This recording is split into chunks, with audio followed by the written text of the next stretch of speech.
Back by popular demand. For those of you that had tuned in when we did the Hefner program, Casey gave us an update on several of the contributions that we've given to the Parks and Rec.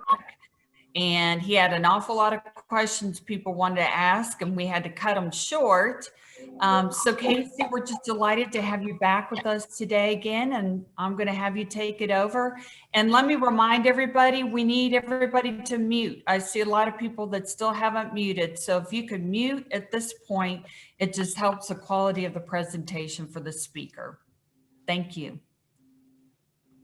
Okay, well, I'm going to go ahead and share my screen here and try to get this presentation going. Let's try that. Okay, are we good now? Everybody can see that? Give me the thumbs up.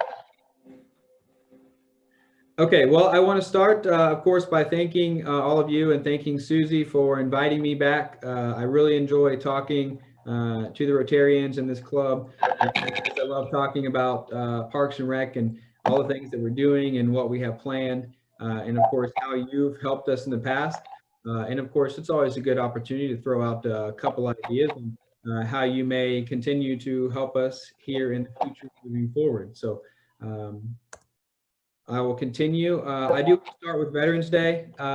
Both a thank you and an apology on this event. Of course, I thank you for being part of this. Your flags are very important to Veterans Day and to this community. And I think we've reached a point where when we see these flags all over town, we immediately recognize they're part of the Stars and Stripes program that you created, Oxford Rotary. And I think they're so important, and these 5 times a year, everyone loves the way this town looks in the town, out of the town. They're reaching all over the place. And so, you know, I commend you for this program, and I'm sure it's a great fundraiser, but it's also about community spirit, and you're creating that. And I think people see that and recognize that. So thank you for that. I do want to offer a quick apology for our audio problems that we had at Veterans Day. For those of you that attended, it was definitely disappointing on our end that we didn't provide a great audio experience while you were there. We did fix it, and by about 11:40 that day, we had audio that you could hear all the way down to Starbucks. But unfortunately, while you were there, it wasn't what we had hoped for. And you know, sometimes that just happens. You think everything's ready and right, and then it just doesn't go the way you plan. So we apologize for that, but greatly appreciate your partnership. And the good news is, or the hopeful good news for us is, that'll be the last virtual Veterans Day we ever have to do. But if we have to do it again, at least we know how to do it right the next time. So thank you for that. Okay, so this is our activity guide. It was just released on Monday. This is for December and January, and so this is kind of a sneak peek at what we've got going on the next 2 months. Usually we plan like 6 months at a time, but because of everything happening, we're taking it in smaller increments and planning as much as we can. And so we're doing these activity guides in 2-month increments right now until we feel comfortable going farther out than that. So some of the highlights that we'll talk about in this guide that we have coming up: Holiday Fest. I'll get into specifics on that here in a minute. We're doing a new teen lock-in event, which is part of our attic program, which we talked about when I spoke to you last. What we know right now is teens are vulnerable and they need opportunities to socialize, especially with the school district and them closing and going remote for at least the next couple of months in the middle school and high school levels. So what we're trying to do with teens is just create opportunities for them to socialize and get together and be physically active, because right now they're spending a lot of time at home and a lot of time in front of a computer screen. And so we're just trying to counteract that and combat against that. Of course, we have to do it with masks and social distancing and follow all the city and the health department guidelines, but we can do that with these lock-in events. And we had one back in October, and so you know we'll do one again in December and see how things go with that.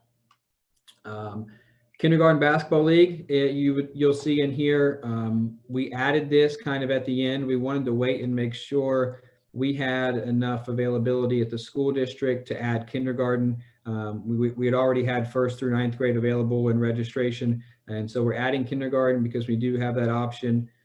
Thankfully, the school district has allowed us the opportunity to use their facilities as they usually do. Now, how the school closure would affect that will, is to be determined. If elementary schools also go fully remote and they're not letting kids in the schools, I would imagine that would negatively affect the ability to run a youth basketball league, but we'll take that in stride if it happens. So, our hope is that the decision made by the district to go remote at the older grade levels will allow them, the staff, to keep the elementary open. But, we'll take it in stride like everything else.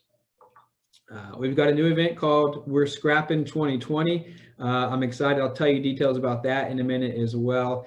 And then yoga classes. You may have heard, but Root Yoga closed their uptown building, but they still have instructors who are wanting to teach. So we are lucky enough to have some of the Root Yoga instructors coming to the Tri starting the first week in December, and they'll be teaching their classes here. And that's great news, not just because they're still teaching, but because the costs here at the Tri are probably about half of what they were when they were in the building up at Root Yoga. So look for that Thursday mornings, 9:30. We'll have Root Yoga here in the Tri. Okay, let's talk about holiday festival. So of course we can't have the normal holiday fest like we always have. We don't have carriage rides and music groups and live reindeer and ice skating. We can't do all those things uptown because we can't have large gatherings, right? So what can we do? Well, we can do drive-through style Santa Claus visits. So that will be the main focus of holiday festival this year. And the big difference is going to be, outside of the fact that it's drive-through, is going to be location. Now, I'm going to tell you, if you're looking for an artist to make your next map, I'm not the guy to call, but this is something you can look at. So a drive-through Santa visit, we have a 30 by 30 tent that we'll set up. Half of that will be for a vehicle to drive through, and the other half will be for Santa to be set up in his chair with his Christmas trees and his decorations. Basically what we're going to do is create kind of a winter wonderland within the parking lot out there at the Aquatic Center. We'll decorate up the entire front of the building with lights and inflatables and just different magical sort of opportunities to, as you drive through, you get to check out all these lights. We also intend to have a movie playing on our giant blow-up screen, so it's something else that you can do while you're sort of waiting in line to get to the Santa visit. And then we'll have like a make and take craft for kids to do in their car as they're waiting, and also an opportunity to make out your gift list and put it in Santa's special mailbox as you leave. So it's different than what we're used to providing, but it is an opportunity. And so, again, we're doing what we can within the guidelines that are given both by the city and by the health department. We want to provide these experiences. I mean, really, that's what Parks and Recreation is about, providing experiences and helping enhance quality of life. So this is an opportunity to do something and make the best of what we have available. Okay, we're Scrappin 2020. I love this event because I love the name and concept. So it's, kind of like, let's get rid of 2020 because it's been hard and trying. But this is brand new for us. We've never sort of gotten into this side of programming. But if you're into scrapbooking or crafting or stamping, making photo books, things like that, this is an opportunity to spend a day here at the Tri with other people doing the same things that you're doing. We'll put on some music, we'll offer snacks and drinks. Of course, we have to social distance and spread you out and wear your mask because you're inside. But we can do that inside the gym because it's a big open space. So it's brand new. And if you're into crafting or someone that is, send this their way because we hope it's just an opportunity to target a new audience. Targeting adults isn't something we do a lot of with programming, but that's kind of what we're doing here. I don't craft, but I know a lot of people that do, and they enjoy these kinds of activities. So if you can help spread the word about this being a new one, please do that for us. Okay, so as we move forward, we kind of run into this question. I'm hearing this a lot from people now. What does the future look like with Parks and Recreation, especially as COVID numbers increase and things start to tighten up, and what does that mean for us? Well, there's kind of two options, right? We could kind of throw our arms up in the air like this really exciting shirtless baby right here, right? We could say, I don't know, we can't plan too much because the governor puts out new restrictions. The health department tells us no to this, or we don't know what's going to happen next week, and all those things are true. But if we took that approach, we wouldn't really be doing our jobs, and we certainly wouldn't be fulfilling our mission as Parks and Recreation. And so, as I said, our main thing is about enhancing quality of life. And so how do we do that? We do that through programs, sports leagues, community events like Holiday Fest, through facilities like the gym and playgrounds, and all these different things that we can offer. That's how we do this. So our plan really is to take the approach of, instead of saying we're not sure what we can do, we kind of create this plan of, hang on, I went too far. There we go. We kind of put what we normally do into three categories: what we're planning to do, what we hope can happen, and then these things that we know probably aren't going to happen because of COVID. So starting with what we plan to do, youth sports leagues. We ran them in the summer, we ran them in the fall, and I talked about basketball. We hope to run our youth sports leagues. There's a lot of restrictions that have to go into that. We have to limit attendance. We have to tell families, they can only have 1 or 2 people come to games, and practices get limited, and all these things have to happen. But the research we're seeing doesn't suggest that spread happens from youth sports. So as long as youth sports are permitted and we follow these guidelines, we can continue to offer these opportunities, because we know kids need physical activity. We know kids need to socialize, and we know that these are positive factors for our youth to be involved with other people and with other kids. So we want to continue doing that. I talked about teen programming and how vulnerable that age group is. So we'll continue offering whatever teen programs we can within the limitations that we're given. The events that we're hopeful to happen. Last year we had to cancel all of our Easter egg hunts. We're hopeful we don't have to do that again moving forward as we kind of take a spring outlook here. If that means we have to make adjustments and be flexible and do smaller groups, that's kind of what we'll try to aim for. At the end of the day, it's possible we just can't do them again. If mass gatherings of more than 10 are still prohibited come April, we probably can't do Easter egg hunts, but we're hopeful that in some way, some shape that can happen, and we'll sort of plan as if we can do it. And then the aquatic center is another hopeful. I know we're really pushing out here, but once January hits, we have to start thinking about the pool, because there's a lot of prep work.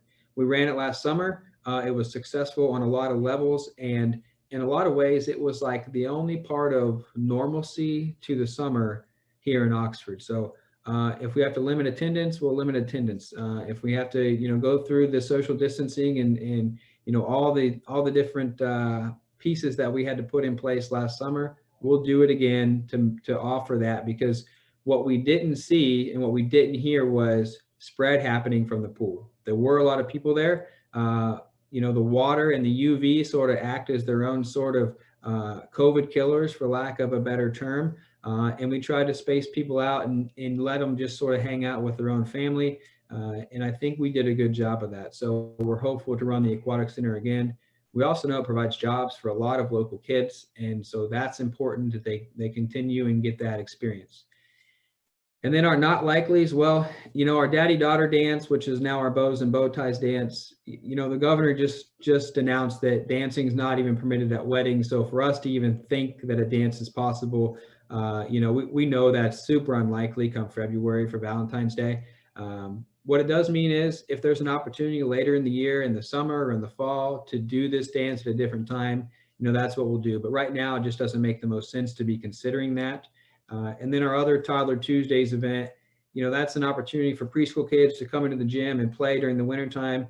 Unfortunately, it's just not really the environment. There's a lot of germ spread and a lot of kids, and young kids don't social distance, and young kids share things and they slobber on things, and the environment just doesn't make sense for us to do that event right now or that program. So we're taking the approach of what makes sense, what we hope to do, and then what we understand probably just can't happen.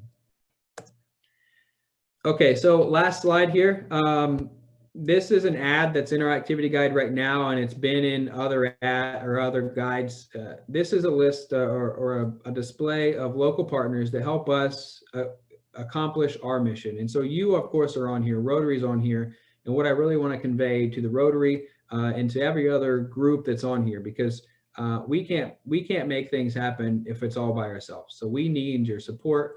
And when I say support, it's not just about writing a check to Parks and Rec. It's not just about showing up to the Veterans Day event and supporting that way. Those are great things, and we hope those continue to happen. And we'll continue to ask for those because they are important. But what's just as important in a small town like Oxford is your advocacy in terms of talking good about Parks and Rec, saying, hey, did you know you could go to the Aquatic Center because it's a lot of fun? Or did you know Parks and Rec runs a really great flag football league? Or they have awesome playgrounds and trails? Or it's just about being educated on what Parks and Rec has to offer and then talking about it to other people. If you know teenagers, it's about sending them to the attic and saying, hey, go check it out. Look, for $6 a year, you can go play at the Attic Teen Center anytime you want. So, part of that, or a huge part of what Rotary and any other local partner can do is just advocating for us, and then we advocate for you. And so that partnership back and forth is really what I think drives the success. And I'm a person, I love quotes and I love graphics, especially for presentations. So, I really enjoy this quote because sometime, I'm sure decades ago, way before me, the Rotary Parks and Rec partnership sort of happened. The first time you all ever, partnered with Parks and Rec, I'm sure was long ago. That progress has continued. And really the third part of this is where I think the focus happens now, is working together. The Veterans Day event's a perfect example. The Teen Center event's the perfect example. It's about what we can do together to make things happen here in Oxford. Ultimately, the goal in what I believe is Oxford is an outstanding community, but we can make it better by making people want to live here, making them want to work here, and then, offering those opportunities for play. So ultimately, I thank you. I appreciate everything you do. If I'm happy to answer questions, there's always somebody that's got a nice, tough question for me. So I'm prepared for that. And anything you want to ask, I'm opening the floor as long as that's okay with Susie and the leadership here. Casey, I'm going to jump in there right away with the question. Can you bring us up to date on the bike trail? Boy, that's been just the most incredible addition to the community. But I know we have several phases coming up, and I keep rooting on that we get that connector between the DeWitt cabin and over Bonham Road, because that'll create a really nice track there. Yeah, I'll do my best. I don't lead that project, but I'm pretty well informed. So if you haven't been on the brand new section from Peffer Park over to DeWitt Cabin, please go check it out. It is an incredible section of trail. And then what Susie's talking about is the next phase of this trail will be paving from DeWitt Cabin back over to Leonard Howe Park on Bonham Road. So all that crushed stone and coal ash, and it's not the most conducive surface right now, especially if you're on a bike, or it's certainly not ADA accessible at this point. That's the next phase. So that will be happening. I think, I could be wrong, I think 2022 is actually the timeline for that being completed. Once that's done, I know that community development and Jessica Green at the city building, they're already working on the phase after that, which is there's a couple options. It may be from high school to middle school, which will be a big undertaking. There's some work to be done there. And then middle school to the community park is a phase that will be a focal point, and how to get from those 2 points. I do know that looking long-term, getting from US 27 back on the northwest side of Oxford to the park is also a huge undertaking, but we really want to focus there because that will really create a transportation avenue, especially for some low-income families on that side of town, to get a safe access, off-street access to the community park, to the aquatic center, kind of avoid that main US 27, corridor that they have to come down right now if they're walking or biking. So it is a long-term project. I would imagine most of you or all of you have contributed in some way through the tax levy, and you supported that. And so, of course, we thank you for doing that. And I hope that answers your question, Susie.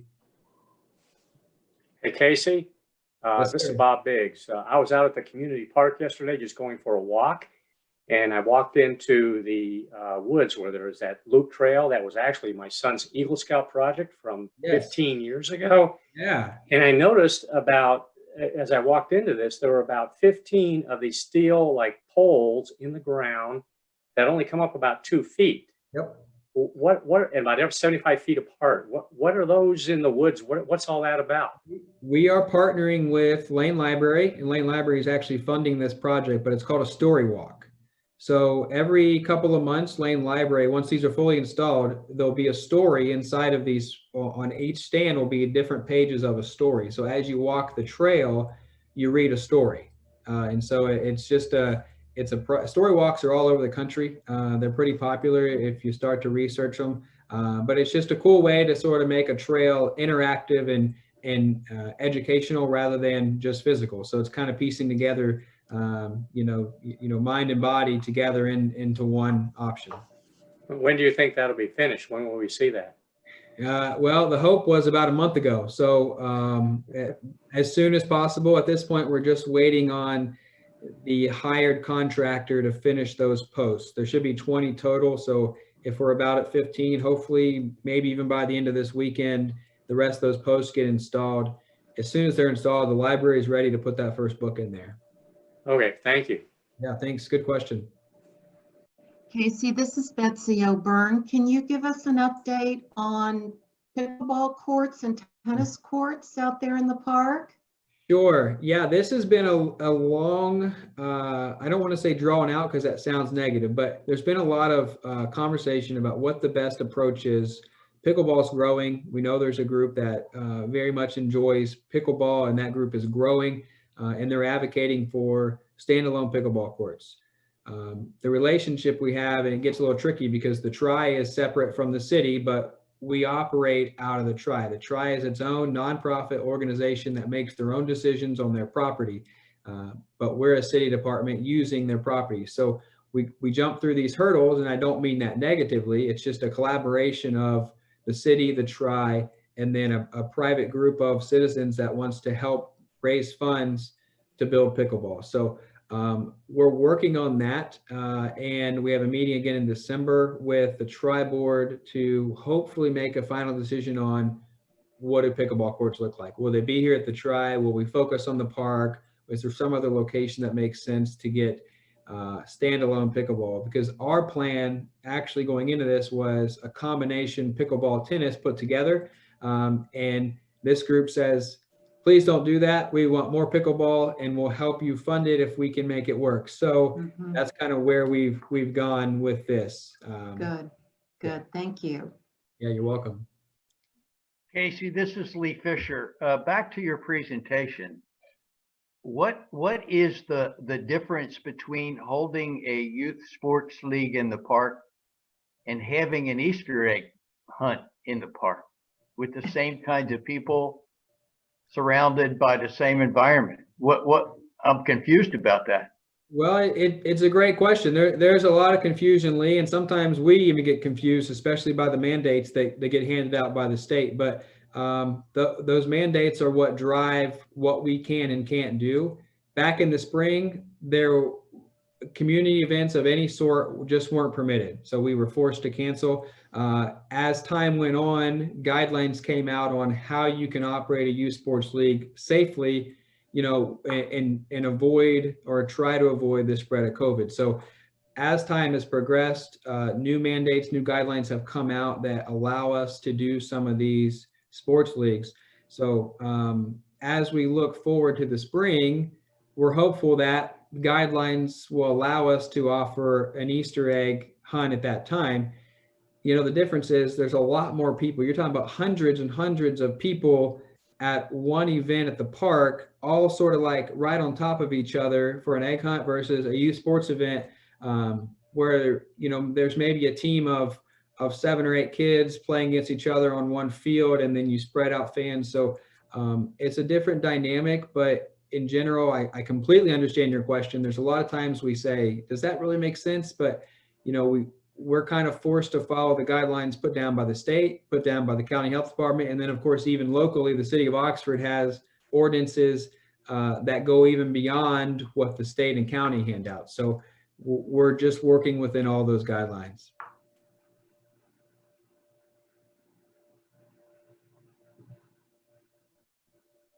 Okay, it's Betsy again. Hi, Betsy. Has there been any discussion about how to better safely manage the automobile and truck traffic on Fairfield Road, which is very closely, you know, co-located with that wonderful sidewalk that so many families and kids and dogs, et cetera, are heading up to the park, and we've got, you know, some traffic speed limit issues? Well, yeah. So if we go way back to when, sort of like when the Aquatic Center first opened, that speed limit was reduced to 35. It used to be 55 and then 45 from the Knolls to the city limits. That speed limit was finally officially reduced to 35 all the way out, I think, to the airport property. So the effort was made to lower the speed limit to try to reduce, you know, the speeds of those vehicles. Now, do they always listen? Of course, enforcement's a different issue than policy. And so sometimes enforcement's difficult, or sometimes enforcement just needs to happen more. I'm not going to speak for the police department or negatively against the police department. That's, you know, that's not the road I want to go down. I also want to mention that there were crosswalks installed from Knowles across to Community Park, as well as that rapid flash beacon. So at least there's some additional safety measures to cross the street there. So the lower speed limit plus the crosswalks definitely did help some of that. But just full transparency, I don't know if a traffic study has been done to verify that there are results since that time. So that would probably be useful information for me to find out. You know, I don't. This is Lee. When the Aquatic Center opened, I did my own traffic study at that intersection. I think you were at the council meeting. I was at the council meeting, and I was actually, I think we had this conversation at a previous Rotary meeting as well.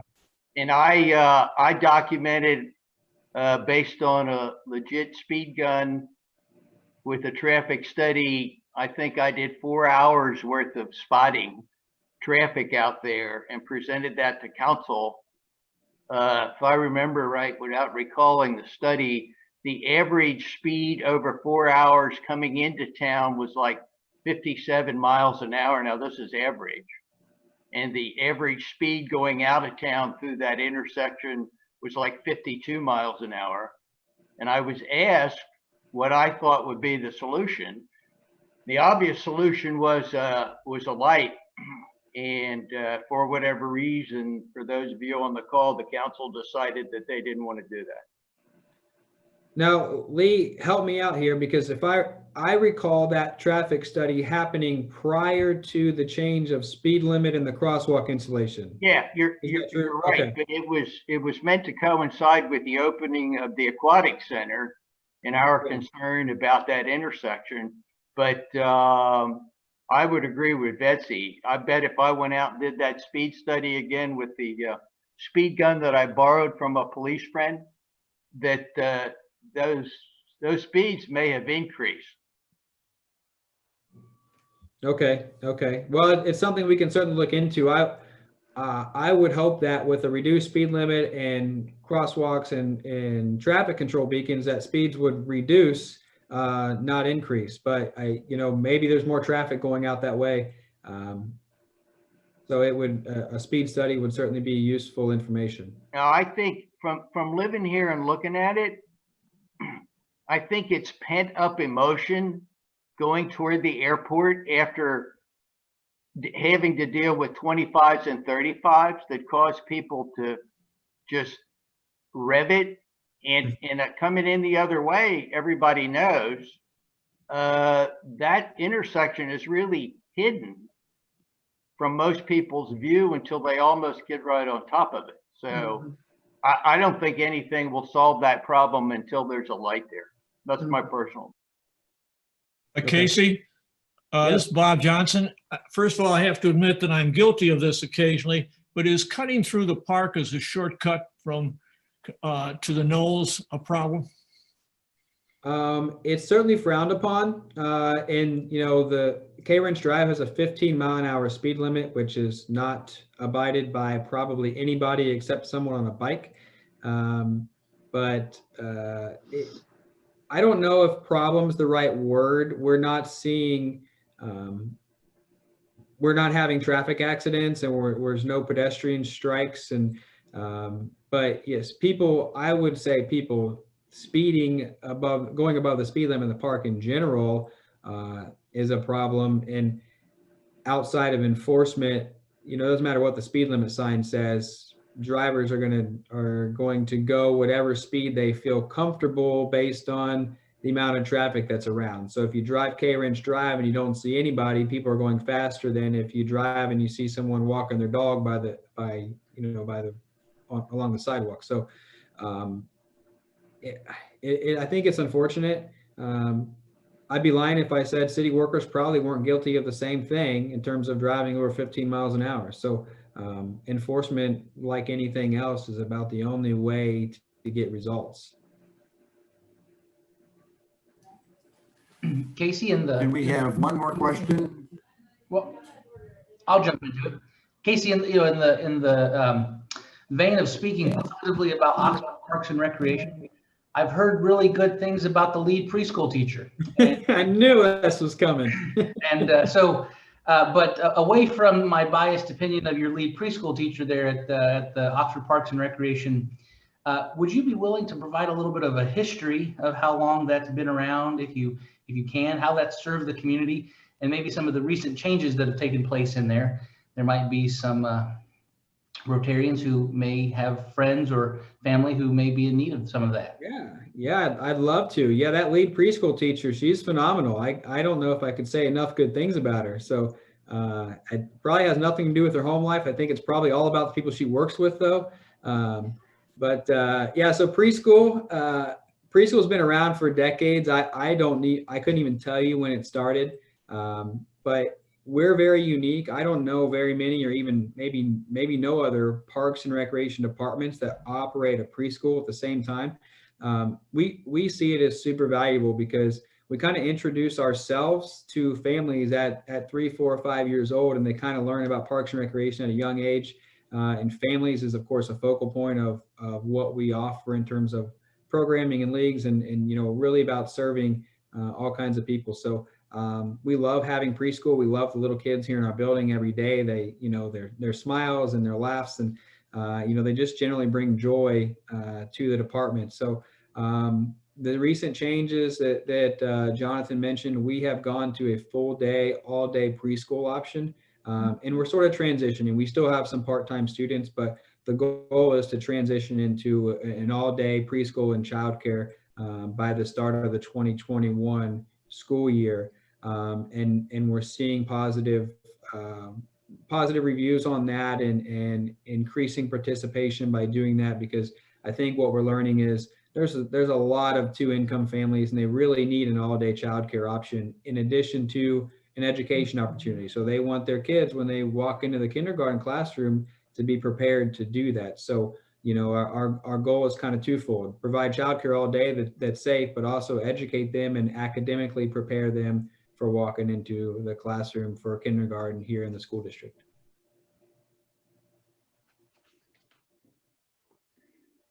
Are there any other questions?